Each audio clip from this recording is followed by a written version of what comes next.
E eu quero falar aqui sobre STJD, eu quero falar sobre o caso Bruno Henrique. O que aconteceu? É melhor, primeiramente, contextualizar a todos vocês essa grande loucura, né, que foi o caso Bruno Henrique.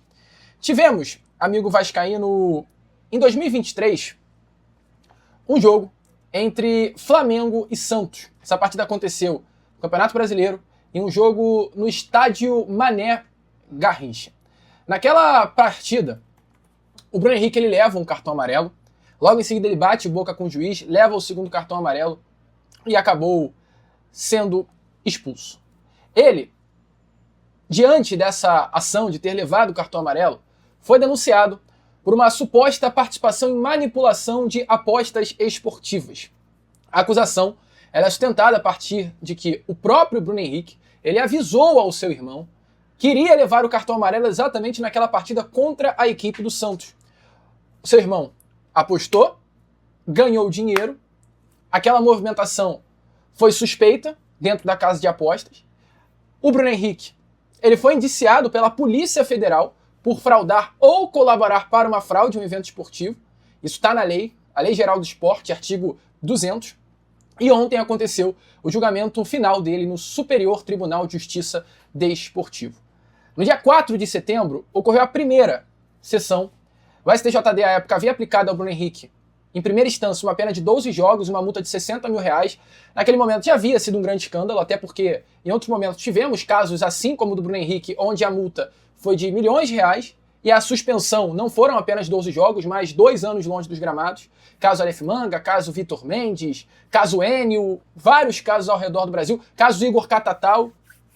Só que depois, no recurso, o pleno do STJD, isso foi decidido ontem, retirou essa suspensão e manteve uma multa no valor de apenas R$100 mil. Ou seja, hoje o Bruno Henrique ele está liberado para jogar.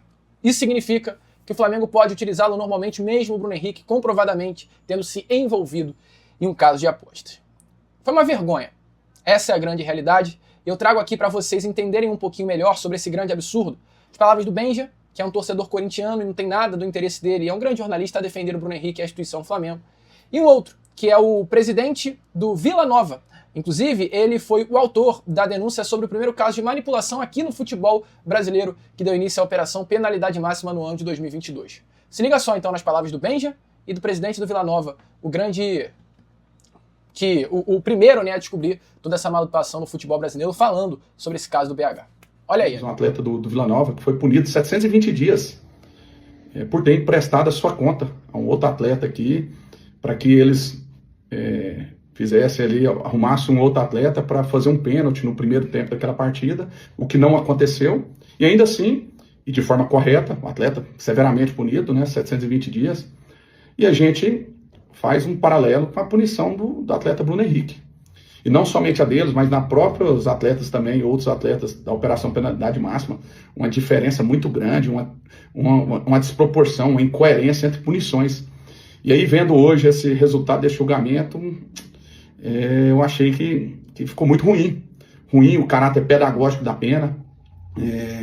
Um atleta da envergadura, que é o Bruno Henrique, punido com a multa de R$100 mil, como eu disse aí, insignificante para o salário mensal dele. E aí a gente vê um outro atleta, vamos dizer que estava numa divisão inferior, punido de forma mais severa, 2 anos de suspensão. Então, a gente vê muita boa vontade dessa gestão da CBF aí. Dias atrás tivemos aí um seminário ali sobre a integridade, e lá eu também coloquei que se o STJD não se posicionasse de forma firme, seria em vão, porque a punição é o maior remédio para coibir ações criminosas, seja no âmbito criminal, seja também na esfera administrativa, disciplinar.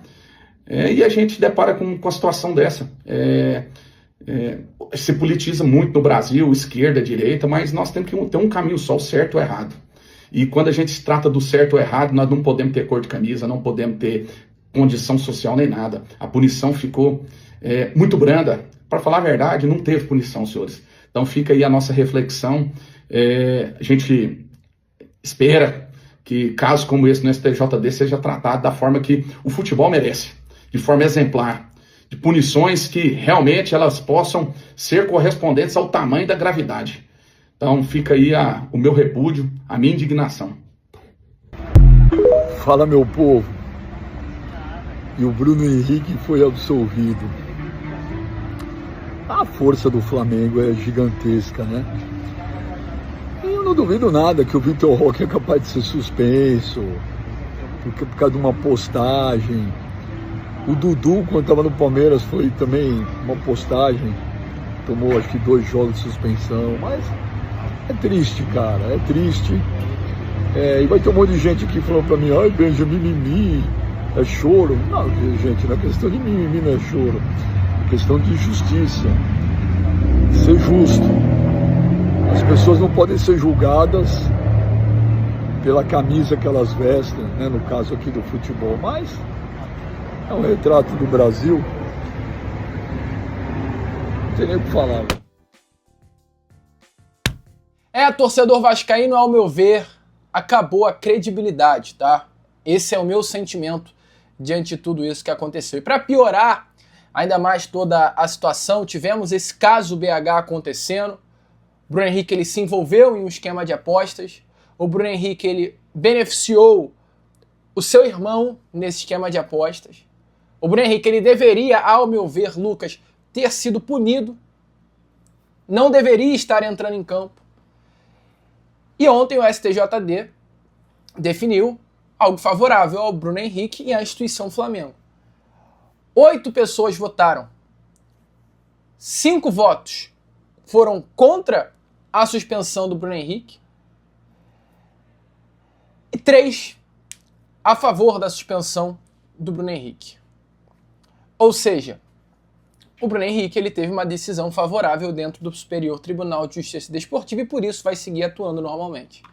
E dentre os responsáveis pelos votos favoráveis à permanência do Bruno Henrique em campo, e eu, pelo amor de Deus, eu não estou falando aqui de algo relacionado a uma suspeição, eu não estou falando que o fato dele ser ou não flamenguista influenciou na decisão dele, porque eu acredito e muito ainda na verdade daqueles que hoje comandam legislamente o futebol brasileiro. Mas um dos auditores do Superior Tribunal de Justiça Desportivo que descartou a suspensão do atacante Bruno Henrique é Rodrigo Ayashi, flamenguista fanático, que em 2022, através de suas redes sociais, fez uma postagem em Lima acompanhando o Flamengo. E aí eu vou dar a minha opinião. Volto a repetir, eu não tenho nada a ver com o clube que ele torce, eu não tenho nada a ver com a postura dele, ele teve a decisão dele e eu creio, espero e acredito que tenha sido uma decisão pautada na verdade e não de forma clubista, mas eu acho, e aí a minha opinião, Lucas, um erro.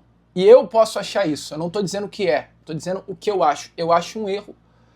Uma figura tão importante, um auditor do Superior Tribunal de Justiça Desportiva, ter uma imagem, uma foto nas redes sociais dele em Lima, no Peru, comemorando o título da Libertadores, e esse mesmo auditor que pauta o futebol brasileiro, ele ontem estava votando contra a suspensão do Bruno Henrique, ele sendo flamenguista. Eu, Lucas, não consigo concordar com isso. Mas quem sou eu? Essa é a grande realidade. Eu acho, volto a repetir, eu acho um absurdo essa postura. Eu acho que deveria ter pelo menos o cuidado de não postar ser Flamengo ou não é do meu interesse, mas eu acho que postar ele sendo um auditor do STJD é um pouco além. Minha opinião. E tá aí. Esses e outros pautam o nosso futebol. E aí, amigo vascaíno, gostou do vídeo? Então é claro, não perca tempo e já se inscreva aqui no canal para ficar sempre muito bem informado sobre as notícias do nosso Vascão. De vascaíno para vascaíno, porque aqui é Vasco.